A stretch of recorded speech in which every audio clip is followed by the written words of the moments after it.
कोई मत सुनो भाई, ये जरा घर का मामला है।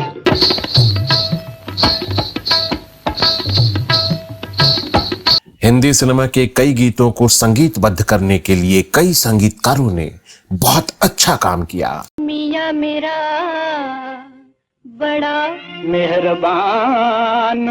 और उस अच्छे काम की वजह से उन्हें हिंदी सिनेमा में बहुत ही ख्याति प्राप्त हुई।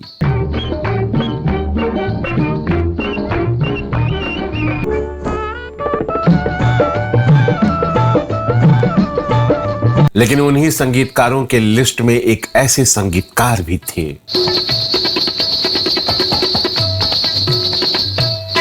जिनका संगीत श्रोताओं से बातें करता था। जो समझो थाप तबले की तो ये मुंह पर तमाचे हैं।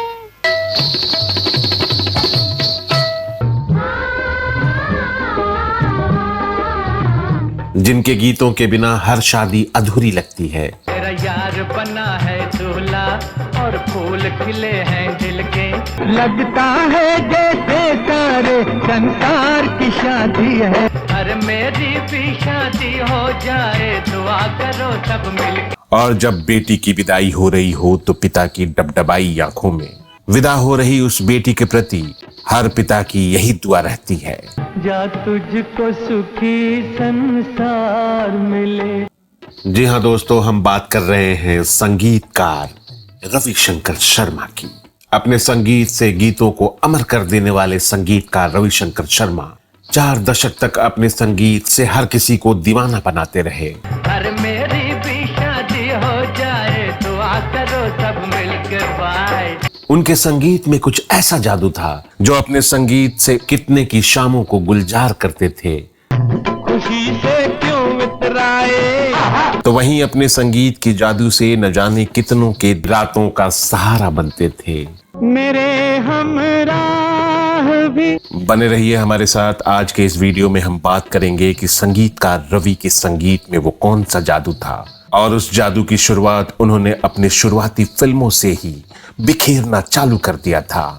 क्यों संगीतकार रवि का संगीत आज भी हमारे दिलों को ठंडक पहुंचाता है? क्या वजह थी उनके गीतों की मधुर होने की? दोस्तों, आज के इस वीडियो से हम संगीतकार रवि की उनकी संगीतमय यात्रा की एक सीरीज शुरू कर रहे हैं।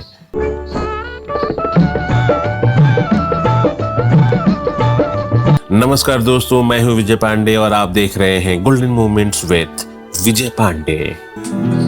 दिल्ली का रविशंकर शर्मा नामक एक युवक साल 1950 में बंबई आते हैं, अपने आंखों में ढेर सारे सपने लिए एक गायक बनने की हसरत लेकर। बंबई जो मुंबई हो गई, ये वही माया नगरी है जहां लोग आते तो कुछ और करने के लिए हैं, लेकिन करने कुछ और लग जाते हैं।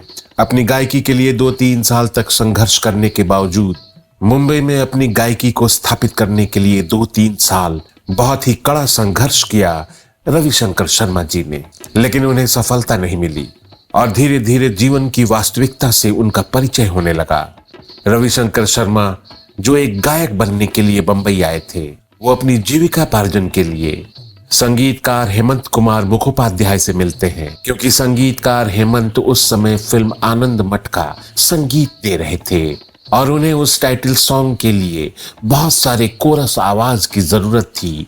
और संगीतकार रवि शर्मा उनसे मिलते हैं उन कोरस आवाज में अपनी आवाज मिलाने के लिए। संगीतकार हेमंत कुमार मुखोपाध्याय से रविशंकर शर्मा की ये मुलाकात रविशंकर शर्मा के जीवन की दशा और दिशा बदल दी। संगीतकार हेमंत कुमार मुखोपाध्याय के सहयोग से संगीतकार हेमंत कुमार मुखोपाध्याय के साथ बतौर असिस्टेंट म्यूजिक डायरेक्टर उनके साथ कई फिल्मों में संगीत दिया और देखते ही देखते साल 1955 में फिल्म अलबेली, जो देवेंद्र गोयल साहब की थी, उसमें बतौर संगीतकार हिंदी सिनेमा को पहली बार अपने संगीत से परिचय कराया।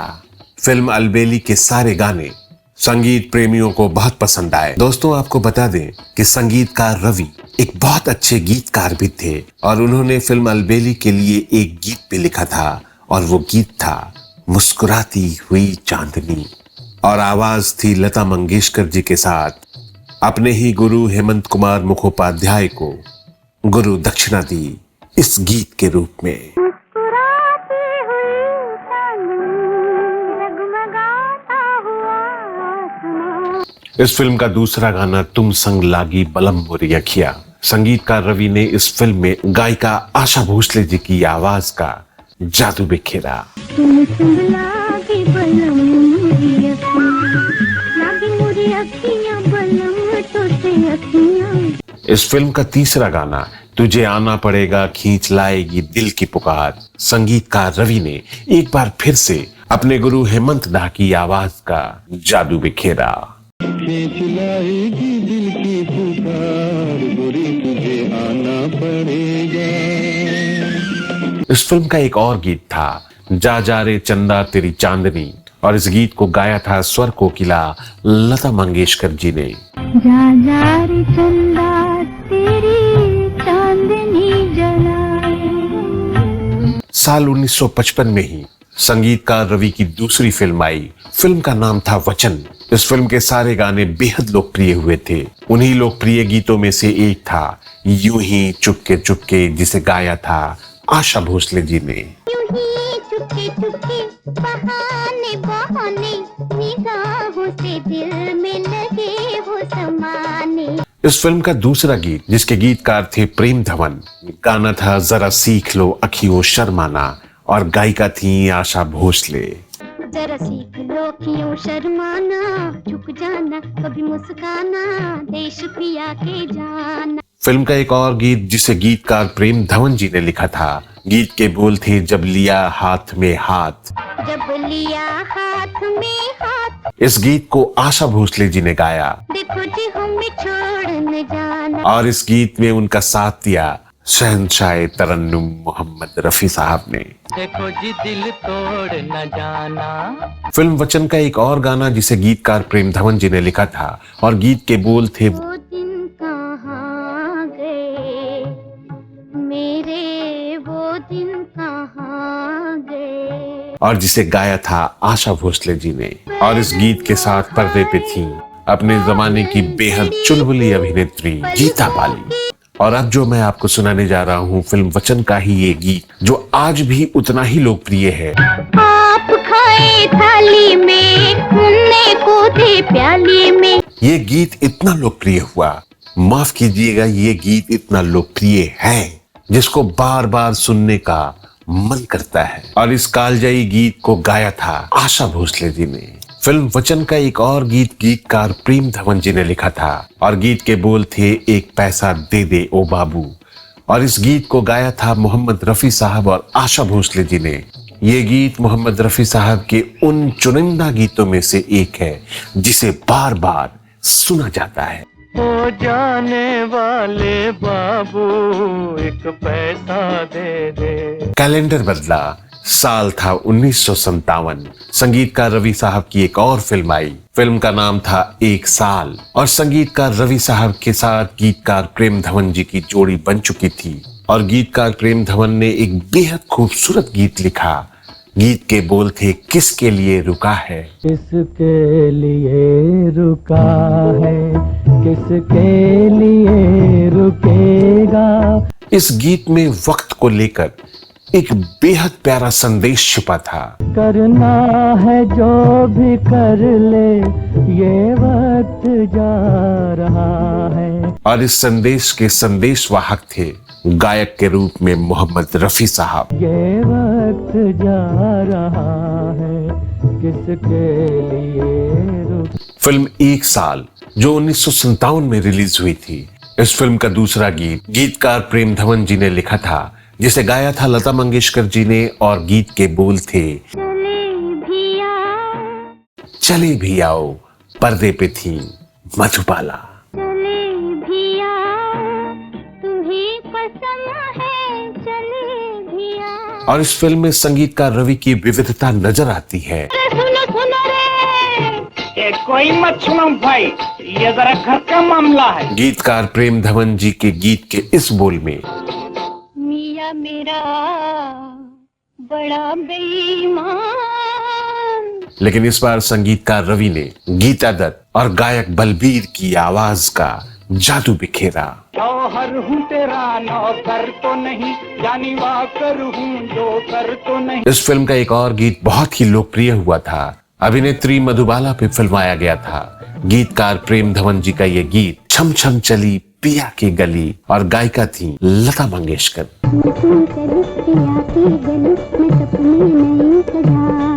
इसी फिल्म का एक और गीत जिसे संगीतकार रवि साहब ने अपनी धुनों से इसे कालजयी बना दिया और ये गीत आज भी उतना ही लोकप्रिय है। गीत के बोल प्रेम धवन साहब ने लिखा था और इस गीत को गाया था तलत महमूद साहब ने। सब कुछ लुटा के होश में आए तो क्या दिया।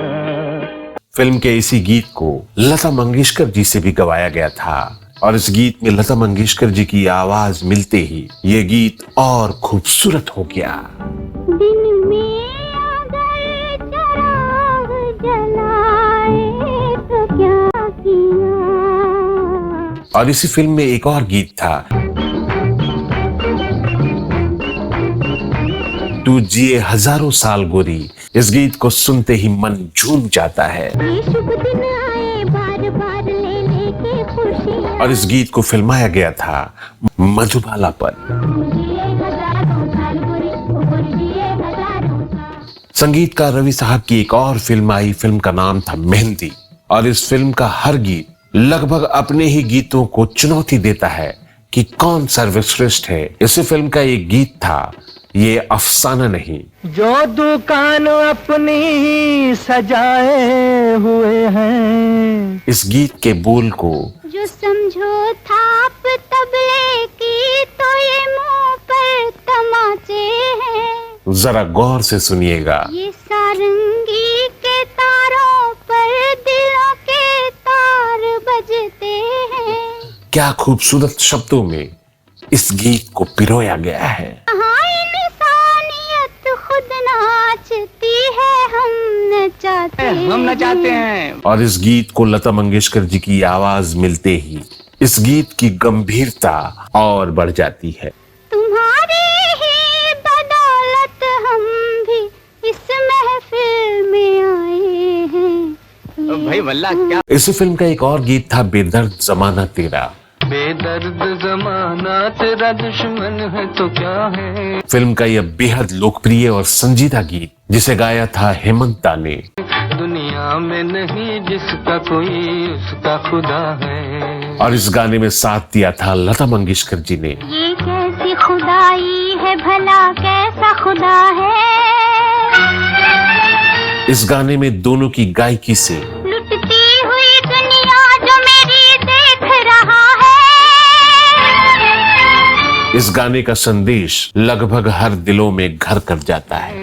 दुनिया में नहीं जिसका कोई उसका खुदा है। लड़कपन मुझे दे गया जाते जाते, लड़कपन मुझे दे गया जाते जाते। और इसी फिल्म का एक गाना गया बचपन दुआ देकर जिसे गाया था लता मंगेशकर जी ने। जवानी भिलाई तो क्या आते आते। फिल्म मेहंदी का यह गीत बहुत ज्यादा लोकप्रिय हुआ था। जब दास्तां है मेरी जिंदगी। गीत के बोल शमसूल हुदा बिहारी जी ने लिखा था, जिन्हें एसएच बिहारी के नाम से भी जानते हैं। कि बचपन किसी का, जवानी किसी की।